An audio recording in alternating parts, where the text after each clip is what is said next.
আরে ধুর, জানো তো বাড়িতে সবার অভিযোগ মাটন টেলটেলে ঝোল খেতে আর ভালো লাগে না। কিন্তু ওই আমি একঘেয়ে, আমার হাতে তো সময় একদমই নেই। প্রেশার কুকারেই কিন্তু রান্নাটা করব, বাড়িতে আগেই বলে দিয়েছিলাম। প্রেশার কুকারে করলাম ঠিকই, কিন্তু টেলটেলে ঝোল বানাইনি। এদিকে দেখো মাটনটা ধুয়ে পরিষ্কার করে দিয়ে দিয়েছি জিরে বাটা, রসুন বাটা, আদা বাটা, সব বড় চামচের 1 চামচ করে বেটে নিয়েছি পরিমাণ মতো। এখানে কিন্তু ওই যে 700 গ্রামের মতো মাটন নেওয়া হয়েছিল। তারপরে এখন এখানে লঙ্কার গুঁড়ো দিয়ে দিলাম। এই লঙ্কার গুঁড়োটা হোমমেড লঙ্কার গুঁড়ো, যার জন্য আলাদা করে কাশ্মীরি লঙ্কার গুঁড়ো আর ঝাল লঙ্কার গুঁড়ো দিলাম না, কারণ এই লঙ্কার গুঁড়োতে আমি একসাথেই সেটা বানিয়ে নিয়েছিলাম।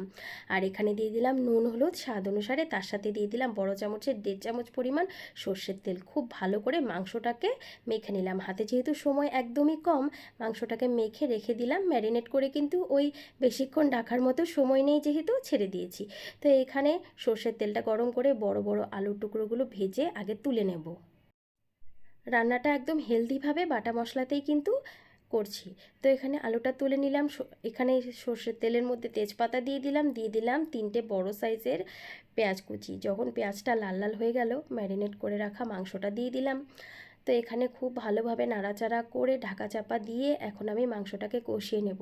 প্রায় 15 মিনিটের মতো মাংসটা আমি কষিয়ে নিয়েছি। রান্নাটা কিন্তু প্রেশার কুকারেই করব।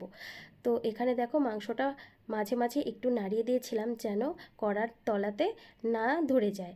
তো এখানে এখন প্রেশার কুকারে মাংসটা দিয়ে দেব ভেজে রাখা আলুগুলো। আর জলের পরিমাণটা আমি একদমই বেশি দিচ্ছি না। ওই যে কড়াইয়ের মধ্যে যে মশলাগুলো লেগেছিল ওখানে একটু জলটা গরম করে নিয়েছি, তারপরে পরিমাণ মতো জল দিয়েছি, কারণ পাতলা টেলটেলে ঝোল তো একদমই বানানো যাবে না। তাই একটু গামাখা গামাখা ঝোল করেছি। এই গ্রেভিটা কিন্তু খেতে খুব ভালো লাগে। বাটা গরম মশলা দিয়ে দিয়েছি, নাড়াচাড়া করে গরম গরম ভাতের সাথে মাটনটা দারুণ হয়েছিল।